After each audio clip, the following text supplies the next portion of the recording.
Welcome to an out of the box video. Today I'm going to do something quite different. I've been building a print and play. So way back when The Mandalorian first came out, Martin G on Board Game Geek got very excited, I think, about Mandalorian, and he did a retheme of Wipers Salient, which is a deck building game set in World War II, and he rethemed it for The Mandalorian. At the time, I didn't have Disney Plus, I hadn't seen it, so I avoided it because I didn't want to have any spoilers. Now I've seen them all, and I built it, and it is magnificent. That's all I can say. And I'm going to have two videos today. First one, this one, we're going to look at the print and play, how I've built it, and then I'm going to do another video with a bit of a playthrough so you can see how the game actually plays. So you end up with 52 cards that you end up having to build.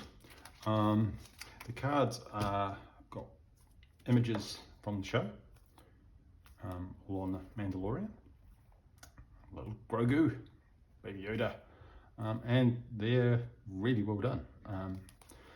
The images are, you've got all your main favorite characters. You've got really clever iconography that makes it really easy to work out what you need to do. And like I say, you've got your kind of friendly characters, you've got your enemies that turn up from the show, and this is a really nice retheme because it fits really well with this idea of having resources, deck building, enemies that go across, keeping your status. And also what comes with it is, what I've got as my background, is a playmat. And this playmat is fantastic.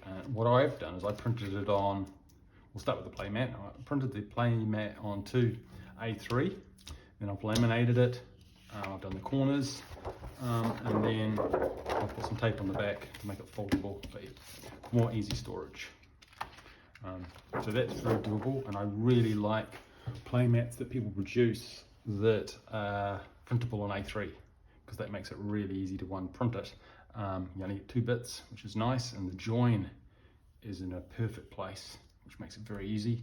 And then it's easy to laminate as well, because you usually don't have a laminator that does bigger than A3. So now with the cards, what I did with the cards is, because it's a custom print and play, Martin's just put all the images up, so you have to do a little bit of work.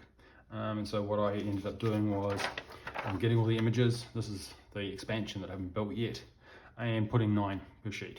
You just make a Word document or whatever, change the borders so you can fit 9 on a page. Doesn't matter how big it is in Word, that really doesn't matter.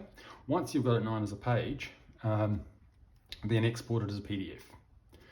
Then when you load up the PDF, you can print it and scale it to the size that you need to actually print to the paper that you want. So I'm printing it on A4. If you're doing US letter, then you could scale it to that. For A4, with the size of the images that were in the original, well, in the thread on Board Game Geek, which is in the description below, it's about 70%. So you can change that. So you end up with these that you then need to cut into card size components. I use a Fisker, one of these beasties, and a little bit of paper handy. Ooh, oh, no, I don't have anything I want to sacrifice on here. These are, they have like a line down it, so you can easily line something up, and then makes it very easy to do long cuts. So if you're doing print and play with cards, I really recommend one of these. They are fantastic. So then you end up with, here's some of the backs I haven't finished, a whole lot of bits. So you have to do the backs as well, unless you're really adept in doing double-sided. I'm not very good at doing that with my printer, so I usually do single-sided and then make backs and fronts. Once you've got those bits, you probably want to round the corners. So you'll need one of these, which is I always give this Kodomaru Pro. And what this allows you to do is to put it in, boom, you get a nice rounded corner. And I've rounded the corners small for all the cards, and large for the, if you do a large one, for example, well, you get a nice large. I typically, when I do that, I do two at a time. If you do one, sometimes the paper bends and you don't get a clean corner. If you start doing 3 or 4, it's getting quite hard. You have to put a lot of force on it, and I find 2's good, which kind of works with this because you end up with the back and the front. But if you want proper solid card like, you might also want to sacrifice some of your old magic commons.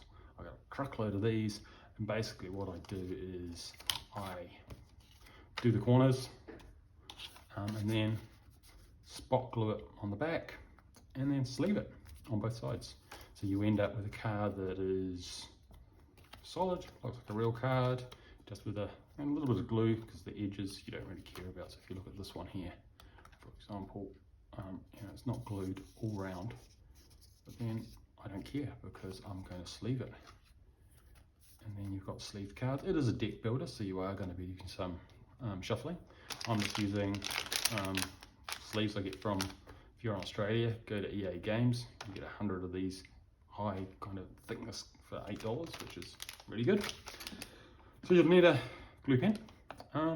Yeah, and you just go through and cut up all your cards. There's 52 of them. So you get 52 fronts, 52 backs. You have to do 4 corners for each. What's that? So there's about 408 corners. Click. You end up clicking. Assemble the cards. You're good to go. The only other thing you need is a counters along the top. It comes with a sheet. Here we go. So there's also a sheet that you can print out to keep your morale and health. But if you're using the playmat, you don't need it. You've got it along the top, but you need some counters. And I've got some Ushis. So way back they did some Star Wars, well they did Disney Ushis. And so there's got the Mandalorian, he's going to be my health. And they have a kind of Ghost Yoda, and I'm going to use Ghost Yoda as my morale. So yeah, so that's an overview of the retheme. Oh, the other thing you need, obviously, is rules. Can't play a game without rules. So, Wipers Salient, the rules are, they're online as a print and play. You go to, I'm going to put the link in below, I think it's called wargames.com. It's like $2.99. So for $2.99 you get the print and play for the original game set in World War II, which gets you the rules, and then you can then play with the board.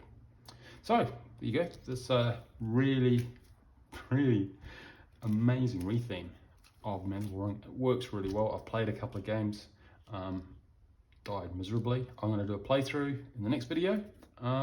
Yeah, don't forget to subscribe and like.